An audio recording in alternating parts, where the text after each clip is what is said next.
Swami Vishnu-devananda talks to India's Policemen, 1987.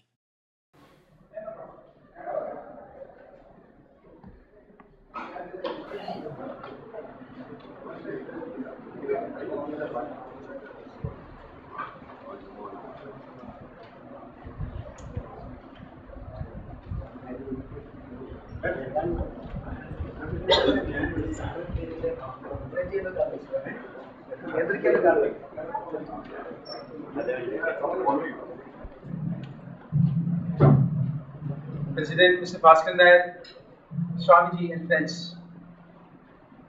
We are indeed fortunate to have Swamiji here with us this afternoon. It's a unique privilege, quite a rare privilege, and on behalf of the Institute of Management, the faculty and the trainees, I extend to Swamiji a very cordial warm welcome. Swamiji was born in Kerala in 1927. And he accidentally came to know the teachings of Sivananda while looking for a lost paper. He found a copy of the Master's Sadhana Tattva, spiritual instructions, which began with, quote, "An ounce of practice is worth tons of theory. Practice yoga, religion and philosophy in daily life and attain self-realization," unquote. This impressed the young Swamiji so much that he went to Rishikesh to meet his master and studied with him for 12 years before going to the West. Swamiji went to West in 1957 and founded the International Sivananda Yoga Vedanta Center with headquarters in Quebec. He is recognized as a world authority on Hatha Yoga and Raja Yoga. Swamiji is the author of the best-selling book, Complete Holistic Book of Yoga and Meditation Mantras. He is also the inspiration of the Swamiji to address the gathering.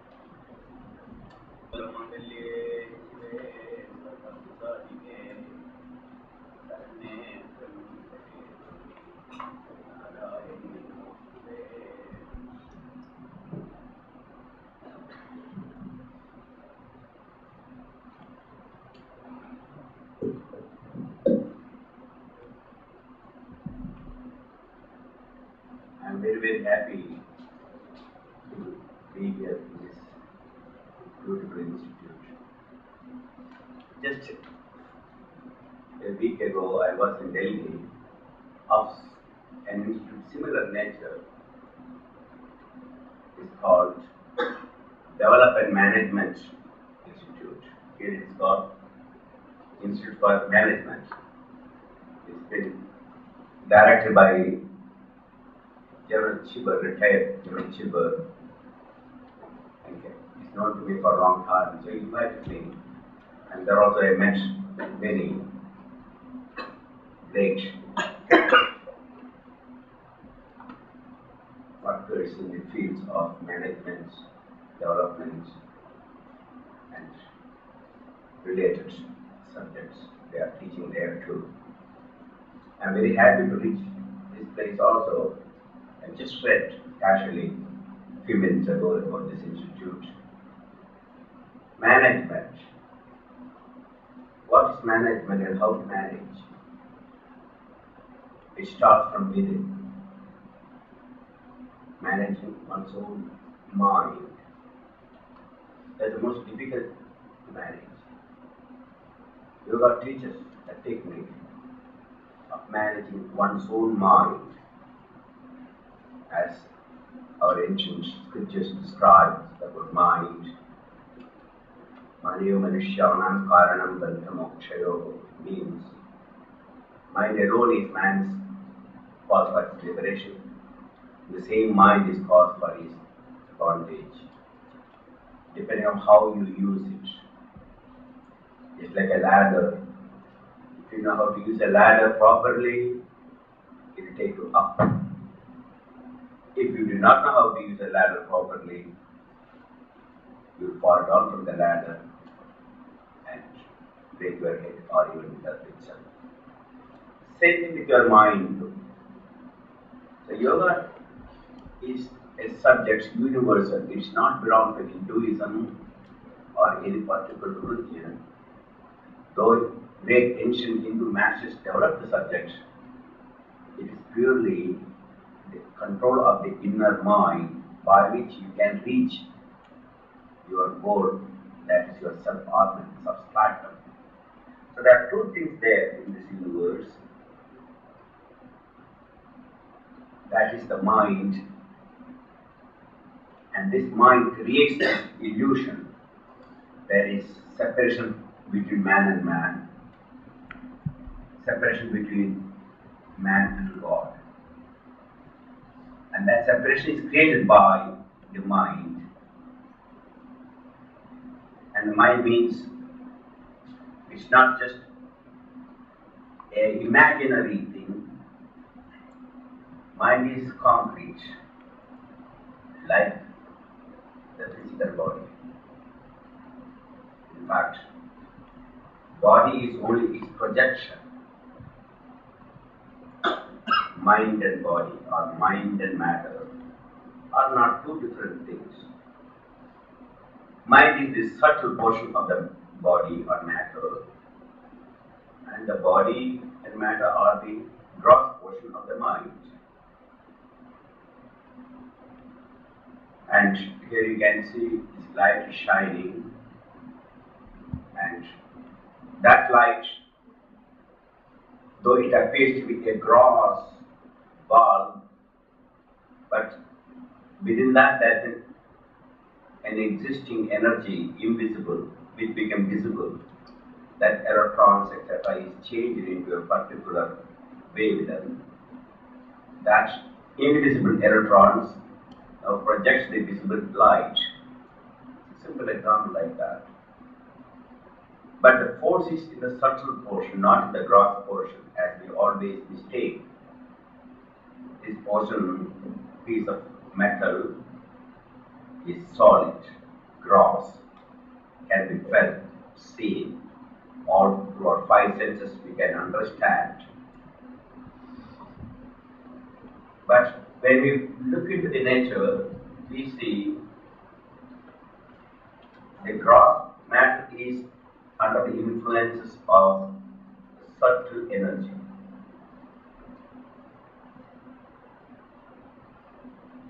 Simple example we all take about a tree, tall tree, which has been uprooted by invisible wind. We can't see the wind.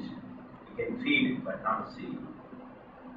But that invisible air can uproot a gross tree. Again you go deeper, subtler and subtler. As you come to electricity, we can't see, but it's more powerful than the air. It moves this fan, it amplifies my voices, it can communicate from here to moon. Many ways electricity can be converted. That's subtle, invisible electrons.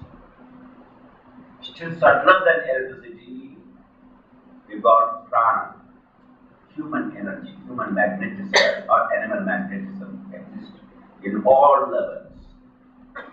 Yogi's strength is controlling this prana. We can't describe the word in English. There's no language to translate prana into English language. Only we can translate it is a magnetical or electrical force which flows in all living beings. The beauty in that flower is nothing but the prana. You say, you look at an ordinary plastic flower, it's got shape, colors, the plastic rose.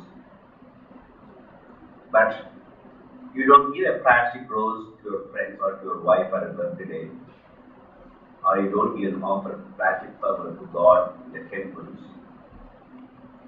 because there's no radiation, that's what we call prana. So what is called beauty in that flower, beauty in that plant, power in a being to attract people is prana. So a person who has got real power of management must learn to control the prana. Then others become automatically under his control. That's the yogi. The subtlest of all power is prana. And when the prana manifests, it becomes of beauty in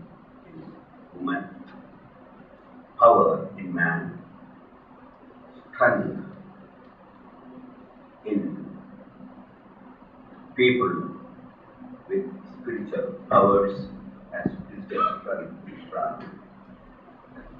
Ability to attract people is prana. A dead body don't attract people. So a drunken man, though he's alive and breathing, heart is still beating, he cannot attract people. There's no enough prana. It's almost like a dead battery. So yogis learn to charge this battery, mind and the body together. So mind is subtler portion where the all prana exists, and the body only vibrates like a bulb. Bulb cannot give light. But behind that light, it is an invisible prana or electricity you call it. Same way, behind this body, yogis discovered thousands of years ago, there is this prana, and it operates in the astral body or subtle body. It's not only we have physical body, gross body, the subtle body, astral body, Sukshma Sharira, we call it in Sanskrit. And the mind is not in the physical body, mind is in the astral body or Sukshma Sharira. And also mind, the astral body, Sukshma Sharira, contains the other inner instruments, we call it Antakarana. Manobuddhi, Ahangara, Chitara, 4 inner instruments or psychological instruments, which is the most powerful thing. Because prana operates in the astral body, so also the mind. Where comes the thought? Now the subtlest of all powers is in the thought. Prana is being controlled by the thought, and thought also by influenced by the prana. There is interrelation between thought and prana according to our Raja Yoga and Hatha Yoga system. So in order to manage the mind, we must know both operation of the thought and operation of the prana. Both are not in the physical body, which is like a bulb. It cannot shine. Only when that operation of thought and prana functions, then this body becomes powerful. It illuminates. It can show all emotions, feeling, willing, action, and all psychic functions, thought, will, and action. And that manifests to this body, thought, will, and action. But that's not in the physical body. A dead body cannot think, act, and will, because there is no astral body or mind in that. And beyond that is the self-Atman. And that is the real man. I am, Aham Brahmasmi. Or Jesus said, I am my Father, or one. I am the Father, Aham Brahma, the Father Brahma. So there are two things.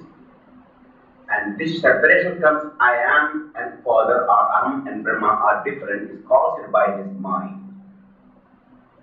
And that is the technique, how we can use this thought and transcend the mind itself.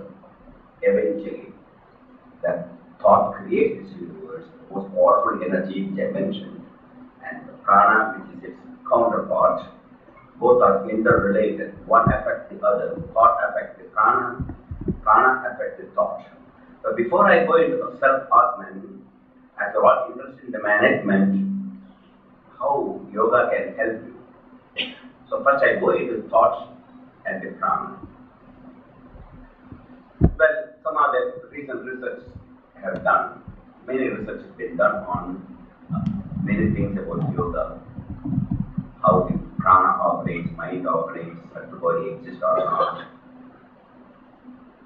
Several years ago, doctors, they never believed in the Sukshma Sharira or astral body. They only thought everything is the function of the brain, chemical functions. And you all know there is brain has got a grey matter and the white matter. But we all have grey matter and white matter, everybody. But why some people are more intelligent, some people are more less intelligent? It's because someone has got more grey matter or white matter, or someone's brain is bigger than others. When researchers show that's not true. A brain, the biggest brain is an imbecile brain actually. It's not brain doesn't know how big it is, it cannot do much work. So there is something more than the brain. Brain is only a portion by which we communicate from the physical to the abstract. It's just an interrelationship. And again, when we come to the physical level, let us start with the breathing.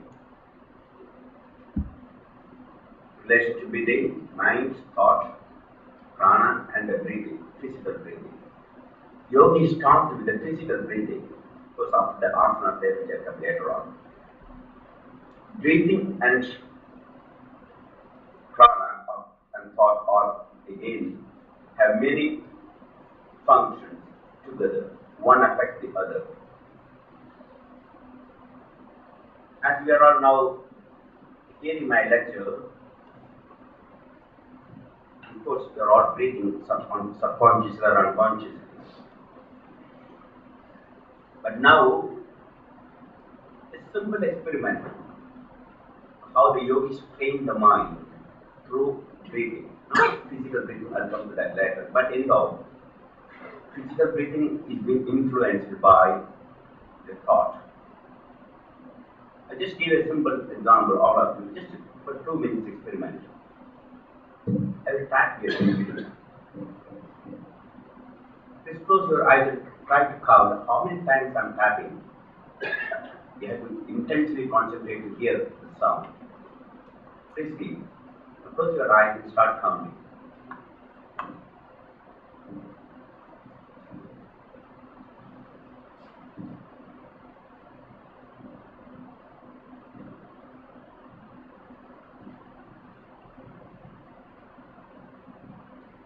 Okay, you can open your eyes now. Tell me how many times I tap? 17. How many? 15. Doesn't matter. What happened to your breathing? What happened to your breathing?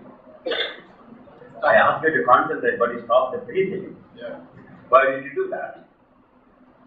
You are asked that question before? And the moment you control the thought, your breathing will change, breathing pattern will change. In extreme concentration, automatic suspension of the breath takes place. That's called samadhi. Not complete, physical suspension. That prana will explain later on. Will affect the breathing pattern, and very little breath will go. Only the breathing may take place within the nostril itself. It will not come out. The length of the breath will not come out more than half inch or even quarter of an inch in the nostril. In samadhi or meditation, it takes place. Even simple concentration, suddenly your breath becomes slowed down. Opposite to when you are engaged in very active nature type of work and thinking, when your emotions are agitated or excited. Have you seen when your emotions are excited? How is it? Your breathing. When you are angry, I'm going to kill you. The breathing pattern will change. This has been in use now in the modern psychologists in America and Western countries, in India of course, the modern scientists. Perhaps you all must have heard the lie detecting machine called polygraph. A polygraph has got 3 basic components that it checks the breathing pattern. Second, it checks the blood pressure. Third, it monitors the GSR or galvanic skin resistance. That under the skin, that sweat glands actually is being influenced by the thought, GSR, galvanic skin resistance. If there is any danger to one, see the electrical pattern will change. So they measure this. It's an autonomous process. It's not under your voluntary control, this process. So this galvanic skin resistance, GSR, blood pressure, and the breathing pattern, all these 3 put together is a polygraph. And this has been connected to a graph. So you can see the breathing pattern in the graph form. So also blood pressure and the galvanic skin resistance. So normally you ask a person, what is your name? you will see the breathing pattern will be the same, blood pressure will be the same, and the galvanic resistance will be the same. So the polygraph, the operator will ask several questions to see the normal pattern of these three, and then suddenly he asks whether you have done such and such a thing. Well, he says no, but you cannot fool the machine. The breathing pattern will change, blood pressure will change, so also GSR electrical resistance will increase. Simple example is you ask, well, I don't know in India, but in the West, ladies do not want to reveal their age, that's a fact. Here you don't mind, but in the West, it's very, very difficult for anyone to tell their true age, especially ladies. So you ask her name first, under this galvanic, the chest is being controlled by a small elastic thing, which will show the breathing, and then there is a special type of things to monitor the pulse and the GSR. And you ask her various other questions, normally nothing will happen, but suddenly ask, how old are you? Suppose she's past 50, she will say, I am 42. See, everything will change. You can see that breathing will change, the pulse will change, the GSR will change. Again, then that's how they find out the person has told a lie or not. This is how the polygraph operates. In fact, even you can see the polygraph, even plants, a lot of things on it. And many other plants too. You can control GSR, of course, you can't monitor their blood pressure and breathing, but this electrical impulses in the plant, you can connect it, and the plant will react to people who are coming with a very angry mood, and you try to hate the plant and give a very negative thought. You see the GSR will operate the plant also, and many times they experiment the plant. They brought the special plants in my meditation class every day when we are all meditating, and see how it was agitated, and during meditation it become calm. So many experiments, I don't want to go too much into details. So also many other scientists have done these experiments. So anyhow, what I'm trying to say is, even psychologists believe now, your mind, your thoughts will change the breathing pattern. And that was the case thousands of years ago, yogis used to control this thought, because all management starts by controlling the thought. Raj Yoga says, Yoga Chitta Vritti Nirodha. Yoga is controlling his thought waves. Chitta Vritti, these waves. Mind is like the emotion, and there arises and dissolve thousands and thousands of waves.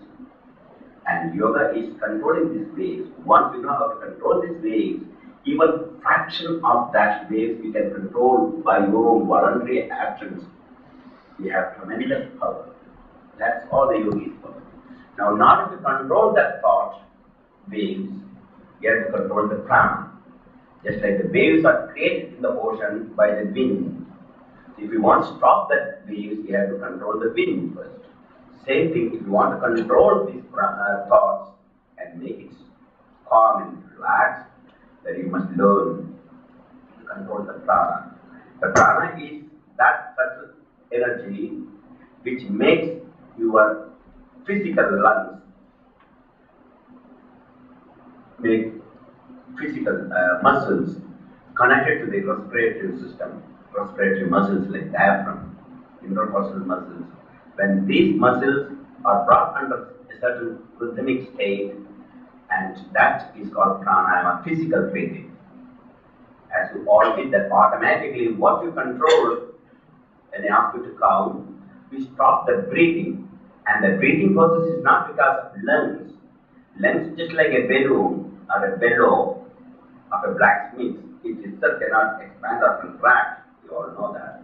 So there is the muscles connected to the lungs, the diaphragm, the biggest muscular partition separates abdominal cavity and thoracic cavity. And that diaphragm moves up and down. It expands and contracts the lungs like a bellows of the blacksmith. So the intercostal muscles. And these motions of the muscles, whether it is intercostal or diaphragm, are just like any other control of the muscles. When I move my biceps, an impulse coming through my motor nerves, and suddenly all the muscles are contracted, called flexion. And then another impulse goes to triceps, extension. So flexion, extension. Both are nothing but impulses coming to the motor nerves. Same thing, your diaphragm is receiving constantly impulses from the brain, and so expansion and contraction goes. Here I move very slowly my biceps, but also I can move faster, or I can do very, very, very slowly. Same thing, your diaphragm and intercostal muscles also move faster or slower according to a prana coming from the brain. There is a respiratory center in the brain which sends impulses to the motor nerves, and so the diaphragm moves, expands and contracts. So it breathes according to necessity. This is called prana. We are not talking the physical breathing. So when you say pranayama means we are controlling this impulse coming and regulate this impulse with a specific proportion. We start learning like alternate breathing. I'll explain why it is. Inhale, breathe, exhale, inhale, breathe, exhale. Why we have to breathe alternately also in a straight level. But let us see first the impulse. So when we do pranayama, we are again remember pranayama is not physical breathing, controlling the prana, that's what. Many people mistake pranayama is breathing. Breathing is only secondary. The primary cause of breathing is prana, the impulse. From the respiratory center coming to the diaphragm, and you regulate that impulse with a specific proportion. You inhale 1 second, you retain 4 seconds, exhale 2 seconds. Inhale 1, retain 4, exhale 2. So the specific proportion 1:4:2. So if you inhale 5 seconds, you retain 20 seconds, and you exhale 10 seconds. And then advanced students to go to 6, 24, 12, 7, 4, 28 to 40, 8, 30 to 60. So they gradually increase this ratio. By that, they can have full control over the impulse coming. So that's the first step in controlling the mind, management. For the secondary benefit is their oxygen, which is secondary, which is inevitable. You are going to have tremendous oxygen supply to the brain, and brain will be very active and very powerful. And whereas without oxygen, brain cells will die within 10 minutes. You all know that too. But pranayama is, oxygen is secondary. Prana impulse, regulating this prana, coming through this, not only the physical nerves, astral nerves called nadis. Physical nerves, we get ordinary gross energy like electricity. The nerves are acting like the wires and carry the impulses. But there is also subtle prana, which also another subject are completely later. So first let us establish this idea. Pranayama means how to control the thought or management of the thought is start the control of this regulating the breath control. Practicing morning, evening, if possible twice. And sometimes we practice 4 times, morning, midday, evening and midnight when you are alone in the caves, etc. Because it is difficult to stay in a solitary place. There is nothing to stimulate the mind. Everything is monotony, and the mind becomes very lethargic and agitated because there is nothing. So how yogis survive in the cave, in the Himalayas, alone for months and months is the technique. We know that by regulating this breath, the mind can be brought, and then there is an inner peace. You don't need external thing. That is another subject I'll come to later. So the first thing is regulate the breath. And regulate the prana impulse coming with specific proportion. Instead of coming, at present we are breathing 16 times per minute. The breath impulse coming 16 times per minute. You reduce that to 10 times or even 5 times per minute to pranayama. In that proportion, your mind becomes powerful. That's the secret. Very simple, but very you have to practice it. It doesn't come simply by sitting and hearing lectures. Regularity is important. Ancient days, in our great masters and Gurukula system, even every child has been taught Sandhya Vandana. Now we don't even understand the meaning. The priests also don't do Sandhya Vandana. They never go to temple time, you can see. So they will be doing Sandhya Vandana because they first they not go boom, and spin the water and run away. They don't understand what they mean. The purpose of the Sandhya Vandana is to regulate the morning, sunrise time and sunset time. There is an equilibrium of energy in the atmosphere. The world also controlled by not only even a rising of the sun and setting of the sun, all will change the wavelengths, magnetic wavelengths of the earth and magnetic wavelengths of our own mind. That's why an early morning sunset time and sunrise time, yogis meditate particularly. Very easy to meditate and bring this energy. At that time, Sandhya when they perform with a specific thought for controlling the mind using Gayatri and the prana together. Always thought and prana go together. So Om, one Gayatri they inhale, 4 Gayatri they hold it, and then 2 Gayatri exhale, 1, 4, 2. Or any other mantra you can inhale, 1 Namah 4, retain 34 times, 60 times, 1 Namah exhale 8, or increase to Onam. Any mantra, they can use it in this pranayama. This way they perform Sandhya Vandana in ancient days. But nowadays they only touch the nostril. That's what Sandhya Vandana, they forgotten the meaning. So that regulation of the mind, control of the mind starts these particular process at sunset time and sunrise time. You practice pranayama. First, along with all these things, you get also a peace, not only strength, a peace will come to you. And this peace you can't describe. And again the Bible says, peace that passes all understanding. You can't describe this peace. That inner peace, the mind is still and calm. You can spend hours and hours in solitude. The energy will flow in such a level, you don't feel time. Time stops. Literally. There's no motion of that time. And peace will come. The moment of time stops, thought stops, all one another, time, thought, all interrelated. Prana doesn't move, and you reach a state, a peaceful state called Samadhi. Well, that takes a long time for you. But what is the purpose of pranayama? How important is breathing? Well, we all know that we breathe through the nostrils. And if you know little basic physiology, we all know air goes to the, doesn't matter the right nostril or left nostril, air goes to the lungs. Or you both the nostrils also, because there all is combination, both nostrils are opened up at this entrance. So air coming from the right nostril or left nostril must reach the lungs, because it's all common. It doesn't, the right nostril doesn't go the breath to right lungs, and left nostril breathing won't go to left nostril, is it not? Have you seen? If you breathe left nostril, go to right lung or left lung? Both. Then why alternate breathing? Well, years and years yogis emphasize that point. But recent researchers show there's something more than that. That is scientific fact, ancient rishis knew.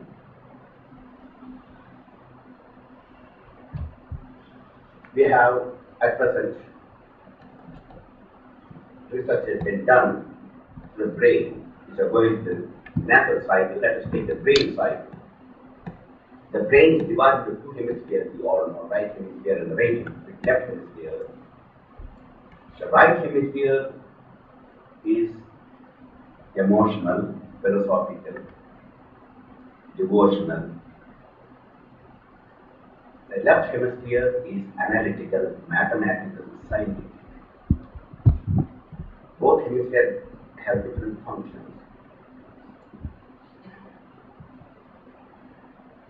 But these 2 hemispheres will not function simultaneously. Sometimes your right hemisphere and the philosophical, devotional, emotional brain is an operative. Sometimes your scientific left side, analytical, mathematical, scientific. And this brain, left hemisphere, right hemisphere, sometimes overtake the other, opposite. Left hemisphere overtake the right hemisphere certain times, and right hemisphere left with a specific rhythm, like rise of the sun. And the sun rises, moon sets, and vice versa. Same the rising and setting the brain waves, the brain's centers. And this specifically takes about 2 hours to 2.5 hours, maybe less, little more or less. These changes take place automatically. At present, if there is an electroencephalogram EEG connected to all your brain, you see most of your brain will be left hemisphere will be active as you are thinking, concentrating, and your left hemisphere will be operated and the right hemisphere. But when you are just in a devotional mood, going to a temple, church, etc., meditating, or looking at sunset, your right hemisphere will be operating. So this cycle we can now check by modern electronic equipment, EEG, call it as a polygraph, remember EEG, electroencephalograph. You connect EEG, there are brain patterns you can see. Basically, brain pattern is delta, theta, alpha, and beta. It means the cycle of the brain we can actually watch through the graph. In the delta state, 1 to 3 cycles per second. 1, 2, 3. 3 cycles, it shows the brain is in a sleepy state. Then comes to theta, 3 to 7 cycles. 3, 4, 5, 6, 7. At that time we see it is in a deep concentrated state. It's too difficult to go immediately, I don't want to go. And 7 to 14 is the alpha. That means when the mind is more calm and relaxed and concentrating and peaceful, see the brain pattern is 7 to 14 cycles. Beyond 14, 40, 50, etc. is called beta. Like we are now confused, uncontrollable. It moves very badly in different places. Just like in the waking state as we are now, though you are hearing my lecture, some of your thought may be in different places, maybe think of your business, your wife, your children, etc. So there is constant changes in the beta state. Mind is not steady. So when you try to concentrate, close your eyes or gaze on a candle light, and suddenly the brain will start dropping from 14 to between 7 and 14 to function. This is called alpha. And of course there are many alpha monitors, other modern type of electronic monitors. You can actually see your brain pattern. You know, it's very handy operated ones are there. Before it was very difficult to get, but now with just 2,000 rupees you can get easily at EEG. And you can monitor your own brain waves, whether it's in alpha state or delta state or theta state. And you can even change the pattern of this thing by sound will come to your ear, and that by concentrating on the sound you can change the pattern. This is called a biofeedback, or you can even check your heartbeat and change the things. So many ways it can be done, but anyhow, that's only an electronic thing. But this just shows the brain pattern, just to get an idea behind. Now, when you connect this both right hemisphere, left hemisphere with EEG, you know which hemisphere is more active. You see whether the right is right hemisphere is in more active or left hemisphere. And this you can also now see the brain changes from pattern from right to left and left to right, and through the watching to the EEG. Now, yogis knew this thousands and thousands of years ago. Our brains are not functioning, both hemispheres are not functioning simultaneously, and especially it changes at the sunset and sunrise time pattern, and there's sattva purity at that time, and they also can watch this change of the pattern, and consciously they can change it by regulating the physical breath, alternate breathing. Now you connect, for example, you all close your right nostril, please, everybody. The thumb, close right nostril and breathe to the left. Now do the same thing, close the left and breathe to the right. Which one is easier? Everyone says the right. Some people say left also. So why? You ask any doctors, medical doctors, they say, oh, that is just a healing the body, etc. They got no explanation. But now they found the explanation for these things. When the right hemisphere is active, the left nostril will be functioning. And same way, when the left hemisphere is functioning, right nostril will operate. So that's why they start learning this thousands of years of teaching that no hemisphere should take advantage of the other. It's called awakening the Sushumna, the central kind of long subject. I don't want to go now. But when you inhale, breathe, exhale, this means which nostril is operative, that means which hemisphere is operative, you are balancing this energy both sides. It's called Ida and Pingala in Sanskrit. Again, long subject, I don't want to go. So when you can balance the energy and both brains simultaneously by pranayama, Or other techniques are there like yoga danda. Many rishis use it. They put a pressure on the armpit with that yoga danda. They can change the flow of the breath. And that's not yet change the flow of the breath, change the flow of the hemispheres. And certain hemispheres will function operative, and they eat, they will sleep only at certain time, they meditate when both nostrils are operative with sushumna, where energy is balanced. That is very easy to concentrate and focus the mind. So the management, the subject I want to conclude now is what I'm trying to convey to you are, if you want to learn management of outside world, you have to learn to control your inner mind inside. And only a person who has the control over the inside, he can manage anything outside. Doesn't matter what it is. That's called you strength and power. It's not the money. You think the money brings everything. It's not the money. It is the thought. The very thought you properly use it in the right direction, anything will materialize to you. It's not something miraculous or mysterious. That's all the power of all sages and prophets in the world. They don't have money. No one, Shankaracharya didn't have any money. And Buddha did not have, Buddha renounced everything. So Jesus did not have any money. How did they control this whole universe? How did they attract the people? They are human beings just like you and me. What's the power behind it? Thought control. And the thought control specifically we must learn, especially a girl, through pranayama. And naturally before pranayama you do asana, physical postures.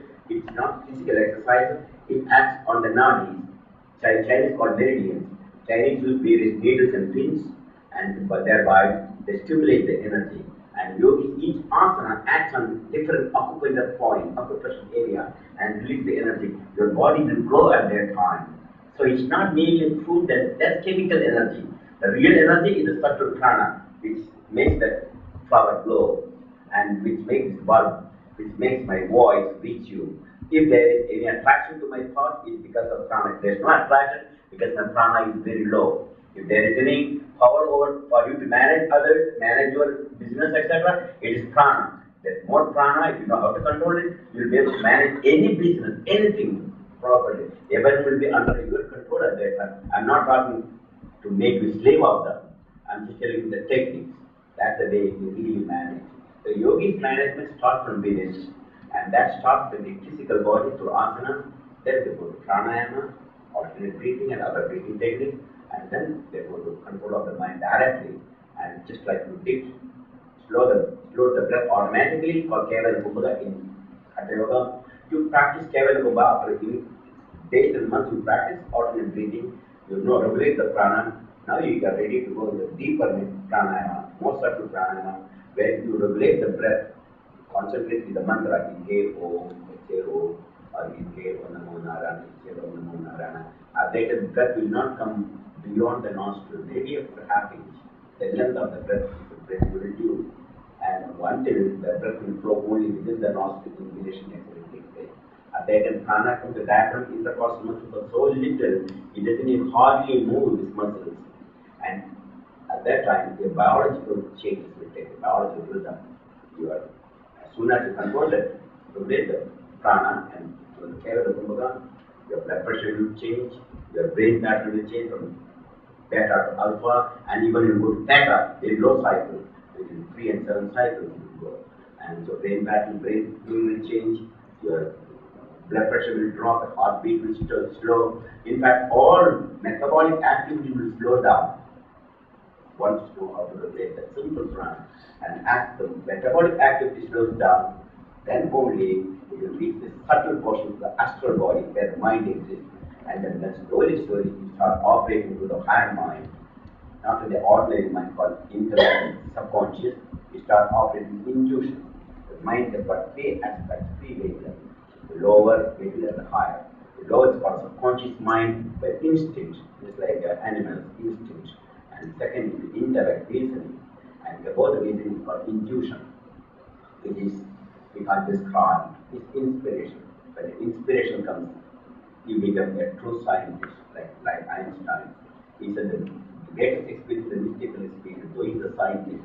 He himself, when his left hemisphere is analysis at that time, he will just go take a boat, a sailboat, and just relax his left hemisphere. by sailing and by sitting and meditating. And he himself said, a person who does not have a mystical experience is as good as dead. So he's not talking anything about intellectual, he's gone beyond intellect in his thinking. And how did he find out that energy is, mass is nothing but energy, E equal to MC squared. There was no way he could explain. But suddenly through intuitive experience, energy is nothing, the mass is nothing but energy that's multiplied by the speed of light and multiplied by itself. And if you can convert this mass into that energy, it can go up the whole planet. There's got enough energy hidden here. So this block is nothing but subtle energy. He got this not from mere intellect, there was no written record about that, nor there was a university. In fact, he failed in mathematics in the university, he became great scientist. Where did these people get all these things? So that's called it. So all rishis, munis, and people like true scientists I'm talking, not intellectual scientists know a little bit of A, B, C, D and hydrogen, oxygen. But those true scientists have all gone beyond intellect, and intuition comes up and force, and they are inspired poets and inspired writers, and like Kalidasa, and he was an absolutely illiterate, stupid shepherd. He became the greatest Sanskrit poet and scholar. So also the English poet and like emotions, etc. Many other things. You look into that life. Where did they get that knowledge? Not intellect. No one got to study from outside any knowledge. Knowledge is not outside, it is inside. And only the true knowledge has to come from within. Outside is just doing inside, this external study, etc., as you are doing here. But you start managing your life, things will change. You see a different person. I'm not talking egoistically again, please. And I am also having managed the head where I got hundreds of centers and ashrams. And in fact, all these ashrams we had to run without money. That's the most difficult thing. And then all the volunteers are not paid. All the workers like Swami Mahadeva and all those people, she's the new art director. These people all renounce their life and working. There in America, even a carpenter or a coolie makes $20 an hour. That's about $200 each hour. You call a carpenter to come to do some work. He will come, his car will charge for coming and going also. That means almost you make about 2,000 rupees or $200 a day. And that's who can do, everyone has to do everything. We had to cook, we had to learn everything. And these people had to pay. I had so many people who was working in all the centers. If they had to pay, it is not possible, impossible even by governments. And yet, we are able to manage this. I'm also management employee. I also manage all these centers and I travel hundreds of thousands of miles a year. I concentrate from here, I call London, Paris, New York, constantly on the phone. And still I spend my time to go to cave or meditate every day, 7 hours. I will not do anything. This is my what happens. I have time for meditating, pranayama. So I build up my strength before I come. Even before I came to speak to you, 1 hour I just into silence. I was alone. I build up my energy. Now I deplete my energy. I go back again, I go into silence. You may not see that. So it is not the management comes because you talk too much or you learn too much. It is control of this inner energy, prana, and meditation. You do these two things, you become the most powerful management. You don't need even to learn anything physically, intellectually. I never learned any management. I created all the yoga centers and how to teach yoga, how to asana. No one taught me. My master just touched me. That's all what is. I never learned asana, pranayama, just like you learn from anybody. Once he just said, Vishnu-devananda, you are the Hadeva professor. I said, I don't know anything. It will come to you. He just opened my subconsciousness from the past life. If you see the complete list book of yoga, that asanas and all I performed once and never again. And all the knowledge came from my past lives. You also have many knowledge hidden within the subconscious mind. You are not born blank, or just you had no experience from the past. So what this type of management is trying to do is to awaken, bring up subconscious memory, and then add the new memory, new techniques now, and that will also be going to subconscious mind. So in conclusion, I can talk this for several hours and days and months, as time is limited. I just want to conclude. Manage yourself first. You be a true manager. And for that, the yoga means I prescribe 5 methods, 5 things. Proper exercise, asanas, proper breathing, pranayama, proper relaxation, shavasana, proper food, diet, vegetarian. Do not If you take non-vegetarian diet, it will reduce the wavelength of your body and the brain. I'm not talking merely unscientifically. It will prove. Look at all the great scientists. Einstein was a vegetarian. Tolstoy was a vegetarian. So Mahatma Gandhi. See, that's pure vegetable. That's only energy coming from the sun is stored by the vegetable kingdom. You all know that. Solar energy is the only energy for all living beings. And that solar energy is being converted into chemical energy by the vegetable kingdom, what we call chlorophyll. And suppose there is no vegetable kingdom, no animal or human being will ever survive, because we cannot directly take the solar energy. And so those vegetable kingdom absorb the solar energy, converts into protein, carbohydrates, fats, vitamins, minerals. And when animal and man eats, you get that energy directly, the stored of energy.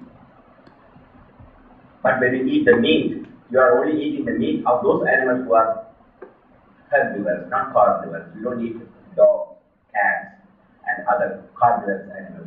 Because they are eating the herbivorous animals, and it becomes a third hand. That energy is still much lower. So ordinarily people don't eat carnivorous animals, only eat herbivorous animals. And a true vegetarian knows that energy must come direct from vegetable kingdom. That is spiritual point of view, psychic point of view. Then spiritually, thou shalt not kill. You are not allowed to kill anybody. If you take one piece of meat, you didn't kill the animal, your energy will go down. I am not talking chemical, physically will be strong, but mentally you are weak, you are no better than anything else. And the animal magnetism will reduce your thinking capacity. And that way that is no good. You can just do some commercial business, but if you want inner peace and inner strength, inner awakening, like Kundalini Shakti is a wrong subject, you have to change your eating pattern. Go back to your vegetarian diet. And all cardiovascular system in the West today, millions and millions of people suffer from high blood pressure, heart problems, because high meat contents of the meat, which clog the arteries. You all know that contains cholesterol. And this cholesterol is like a cement. It goes on accumulating the artery walls, and the elastic artery becomes very stiff, or hardened like a steel pipe, and occlusion takes place. And when the arteries are occluded, and the coronary arteries are occluded, then you got heart attack. Heart never attacks. Those muscles do not get enough supply of blood and collapses. And so often the brain is not getting supply of oxygen within 10 minutes. You will die, you get stroke, what you call that, or you become vegetable. So yogis, diet is vegetarian, and then positive thinking and meditation. Use your thought always in positively, not negatively. We should not even hate somebody, that's negative. We should not think, oh, that person is bad. So when you apply the love, pure love, and then spend the energy through proper meditation regularly, then your mind is also powerful. People are attracted to you. At that time, we can manage anybody, anything. Even if an illiterate will be able to manage. That's the secret of management. So the 5 things I teach all over the world: proper exercise, asana, proper breathing, pranayama, proper relaxation, shavasana, and proper diet, vegetarian, and positive thinking and meditation. And I give 3 of my basic books here. Get to your library, and want more information, you can come to our centers, ashrams. If you are in America, Canada, you are ashram, or New York Times also teaching the same thing. I train all these people from America, and they have 50, 60 years they are staying, they know these techniques and teaching. So with this practical aspect, you can control your mind. In conclusion, I'll just tell a small story. The story is about a great scientist, philosopher. He's almost like an walking encyclopedia. He's got everything. He knows chemistry, biology, physiology, physics, mathematics, everything. He doesn't have to. Such is his brain. One day, he wanted to relax himself. He went on a boat ride. An old fisherman was rowing the boat. Sky is beautiful and calm. Sun is just setting. And very beautiful, calm motion. Everything is so beautiful. He is enjoying the calm atmosphere of the sunset. As he was just going, and the fisherman is at the edge, was rowing. He looked at the fisherman. He appeared to be illiterate. There were wrinkles in his face, very lean. So he just asked a question to the fisherman. Did you ever go to school when you were small? He said, no sir, I had no time, I had to work with my father in his boat. So 1/4 of your childhood is spent like an animal, how to read and write, no sir. So when you went up, when you grow up, did you ever go to any lectures and do you know that certain things happening in this universe and astronauts landed in the moon and so I had no time for all those things. I had to work to take care of my family. So it is the 3/4 of your lifetime you waste like an animal. Why don't you spend some time to learn something, to understand what's happening in this universe?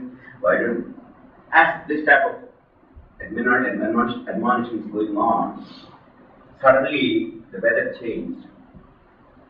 There was big storm about to break up, and the whole boat started rocking and rolling. It may capsize any moment. So the fisherman looked at the philosopher scientist. Sir, do you know swimming?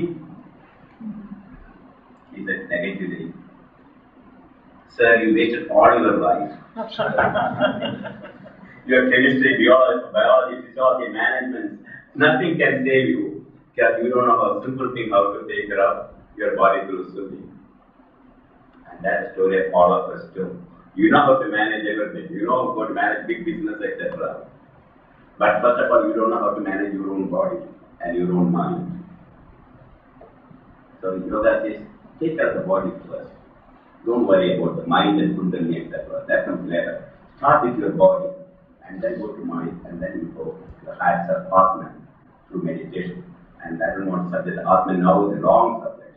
Right? Just leave it to that you are that immortal self Atman. The mind and body are vehicles and we have to control this vehicle properly.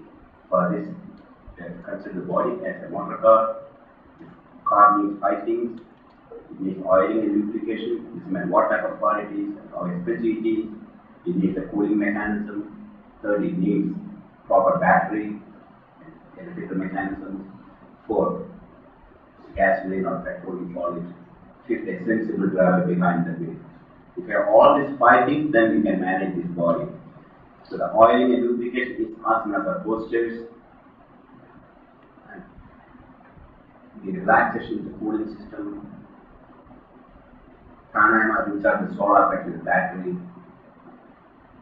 That food, water, air, and the sunlight is the fuel for the body, petrol. And the driving is the mind. So we're learning to concentrate and meditate regularly.